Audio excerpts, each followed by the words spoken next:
Hello there. Welcome to another episode of Electric Sheep. Um, I can't think of much else to say, so hopefully you'll enjoy this story. That I think, well, not what I think, I already did. Um, let's just get on with it. I don't know why I'm dragging my words. This is the Trojan Corps.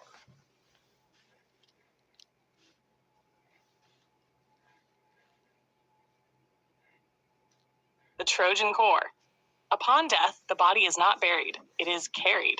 Up past tree line, past breath and prayer, past the places where even birds hesitate, the corpse is taken to the crown of the highest mountain. There, stone meets sky, and the dead are laid open to the weather. Snow may take flesh, sun may bleach bone, time may grind a body down to little more than memory clinging to matter. None of that matters. As long as there is lightning, and as long as there is the Trojan Corps, life will begin anew. The core is older than nations and younger than storms, a sphere of layered metal and living geometry, warm even in blizzard cold, humming softly like something dreaming. It is never buried, never stored. It waits, patient and mute, until the sky itself decides the hour. Boom, boom, crack. When the storm finally breaks, the priests move quickly. The core is raised high, arms burning, teeth chattering, eyes wide with terror and faith. Lightning must strike it no fewer than 3 times, for awakening, no more than 5, for restraint. Once, long ago, it was struck 6 times. The mountain still bears the scar.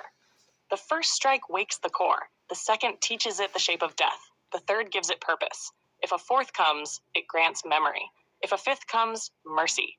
When the count is right, the core is placed upon the chest of the corpse, no matter what remains, skin or skeleton, shards or ash. The core does not judge condition, it only measures time. Then the miracle begins. From the seams of the Trojan Corps, holy machines pour forth, swarms of silver insects, filament-thin surgeons, architects smaller than dust. They flow like liquid light, sinking into bone, into soil, into the very absence where flesh once was. They build without hands, they remember without minds. If the body is whole, the dead rise within minutes. Eyes refill, lungs remember air, the heart relearns its violence. If the body is broken, the wait is longer. Months, sometimes a year, as the machines argue with physics and insist upon victory. And if the body has been reduced to ash, then patience is required. Ash must be taught to be bone. Bone must be convinced to be flesh. Flesh must be reminded how to suffer and love and endure. It once took 2 years. 2 winters passed over the mountain. 2 summers burned the stone. Pilgrims came and went, doubting, praying, forgetting. Then one morning, the ash breathed. The core dimmed. The machines returned home. The dead stood, whole and unscarred, as if death itself had been an inconvenience rather than a truth. The Trojan Corps is not a weapon. It is worse. It births infinite soldiers against death itself, again and again, without fatigue, without grief. It denies the universe its most sacred certainty. And still, it serves. Because as long as lightning answers the sky, as long as the core can be raised, death will never be final, only delayed. Well, I did like this story, but when it said Ash needed to be convinced to turn to bone, it should have said flesh and bone, because then it said bone needed to be convinced to turn to flesh, and that doesn't make sense. Like, why would the bone become flesh? Like, that's uh, that's a weird way to recreate a body. Um, and the fact that it was kind of tilted in a negative